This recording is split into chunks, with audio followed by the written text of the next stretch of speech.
Salut à tous, c'est Bangladesh, bienvenue sur cette vidéo qui aujourd'hui va parler du nouveau programme que je vous propose qui est basé sur l'éducation auto-amour. Alors, je vous rappelle, le concept de l'éducation auto-amour, c'est quoi? C'est se dire que on va se donner l'amour, l'attention, le respect qu'on attend que les autres nous donnent. La plupart d'entre nous, on a une attente de ce qu'est être aimé, être respecté, être estimé, être valorisé. Et comme on est des personnes sociales, naturellement, on est des êtres qui avons besoin d'être en communauté, on a certainement développé au fur et à mesure du temps des facettes pour s'intégrer au groupe. Donc, on le sait, si on est rejeté du groupe, il y a la possibilité d'être en danger. Peut-être moins maintenant, et c'est pour ça d'ailleurs qu'on est aussi individualiste. On a moins besoin du groupe pour survivre parce que on a une sécurité, en tout cas dans les pays occidentaux qui n'ont pas de problème ni économique ni des tensions diverses. Ce qui amène à avoir développé au fur et à mesure un rapport à l'autre où on a créé des jeux, comme pourrait l'appeler Eric Berne, où on va choper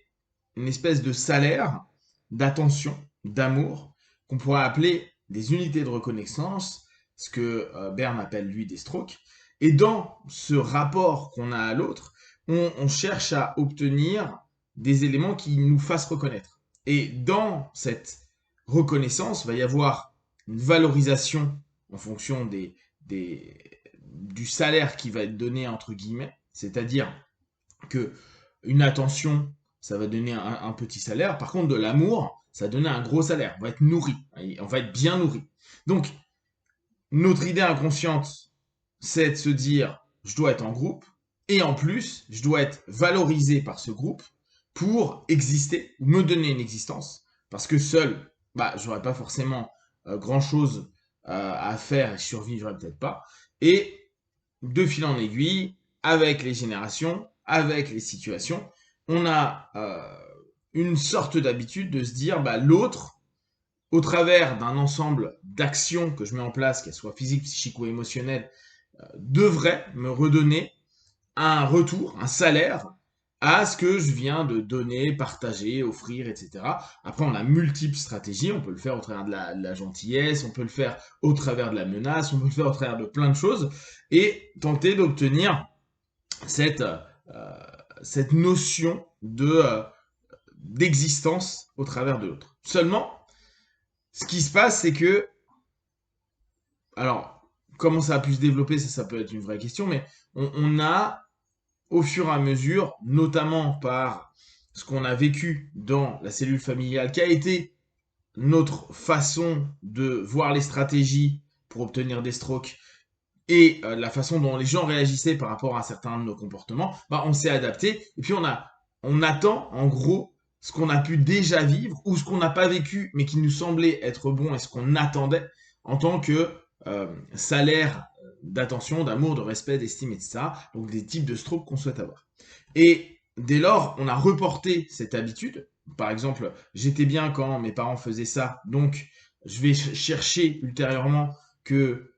les autres personnes, même comme mes parents pouvaient m'aimer, ou inversement, j'ai pas du tout eu ça et je comprends bien que c'est l'inverse que j'ai besoin, et donc je vais chercher des personnes qui puissent me donner cette notion-là. Et au fur et à mesure, on est constamment sur cet élément d'aller chercher chez l'autre, avec l'autre, euh, une nourriture psycho-émotionnelle, à se dire bah je suis aimé, je suis aimable, je suis valorisé, donc j'existe pour moi, mais pour l'autre, mais aussi dans ma place dans la société, etc. L'éducation auto-amour, c'est de se dire ok, aujourd'hui nous on a la chance d'être dans une société civilisée entre guillemets, mais un peu plus moderne. Euh, on a la chance d'être dans une société qui est relativement secure, surtout par rapport à tout ce qu'on a pu voir, ou même malheureusement ce que vivent d'autres pays. Et on a la possibilité de se dire à un moment donné, dans son travail de développement personnel, hein, bien sûr, tout le monde ne va pas forcément mettre cette logique en place, parce que tout le monde n'est pas dans cette réflexion-là. Il y a d'abord, c'est un peu comme Maslow, on a des priorités à gérer, et celles-ci, même si elles sont prioritaires, être aimé, se sentir aimé, etc., etc.,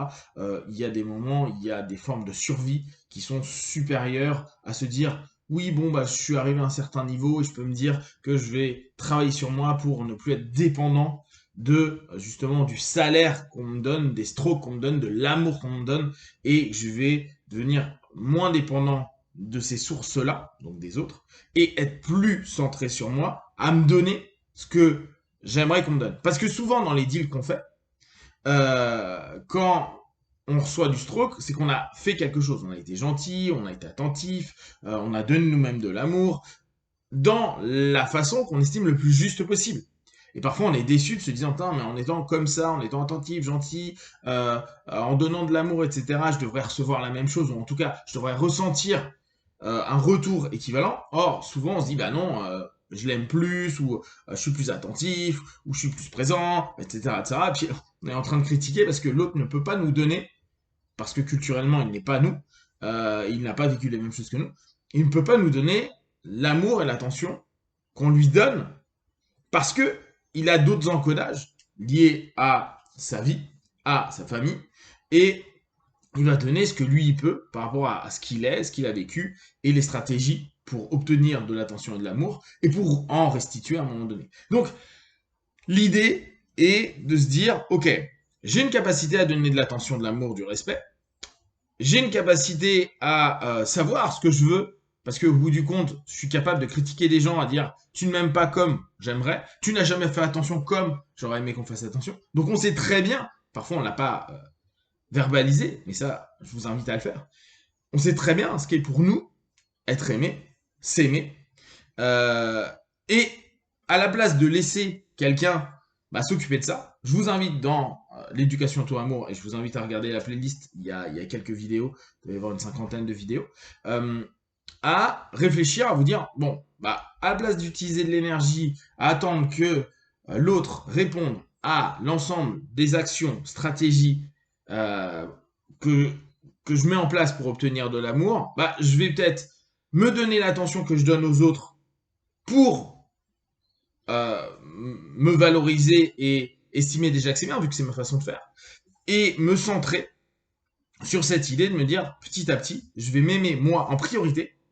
et dès lors, moins faire attention à ce que les autres vont en penser, ou parfois me grimer, parce que ma stratégie est de me grimer, ne pas réellement être moi, donc donner aux autres ce que je ne suis pas vraiment, mais pour une stratégie d'obtention d'amour. Là, c'est se dire, je vais le faire pour moi, avec moi, je vais pas me mentir, je vais être vrai. L'attention que je donne aux autres, l'amour que je donne aux autres, je vais le recentrer sur moi, parce que je vais d'abord me mettre une priorité sur l'amour que je me donne à moi, ce qui va me donner davantage d'estime, de respect, d'attention, de bienveillance, et je vais laisser à l'autre le droit de faire la même chose, la possibilité, même plus qu'un droit, et lui laisser dès lors cette capacité à s'autonomiser par rapport à ça. Et quand je donne de l'amour, ou quand je recevrai de l'amour, ou quand je propose de l'amour, ça va pas être parce que j'attends spécifiquement une valorisation, un salaire à ce niveau-là, mais parce que je suis assez rempli, assez aligné, assez respectueux, assez dans l'estime de moi pour pouvoir donner sans attente spécifique ce que je ressens, ce que je vis, parce que la notion, elle me fait du bien intrinsèquement, sans forcément le retour. Donc l'éducation auto-amour, c'est se baser au fur et à mesure sur cette idée-là de s'aimer de plus en plus, chaque jour un peu plus, davantage, se respecter, dès lors ne plus être dépendant d'autrui. Et je vous propose comme d'habitude sur un petit programme avec des audios de 5 minutes par jour, de développer cette notion-là, d'éveiller ces idées. Et vous verrez sur le site, j'y ai rattaché, j'ai mis donc l'ensemble des MP3, là il y en a 14, certainement j'en remettrai d'autres, et je vous ai mis juste en dessous des vidéos qui ont des liens avec ces thèmes-là, qui étaient traités sur le sujet éducation auto-amour que j'ai sur la playlist de la chaîne. Donc, si vous avez envie de bosser sur vous, sur l'auto-amour, si vous avez déjà fait en plus estime de soi, si vous avez fait bienveillance, si vous avez fait Balek, c'est un bon moyen pour continuer dans votre cheminement interne et dans des travaux d'auto-hypnose. Rapidement, sur chaque session et d'évoluer, de vous sentir de mieux en mieux. Si vous avez des questions et des remarques, vous partagez sur Facebook, YouTube, j'y répondrai le plus rapidement possible. Comme d'habitude, de tout ce que je propose, ne prenez que ce qui est bon et juste pour vous. Testez, observez, analysez et concluez. Big one, ciao.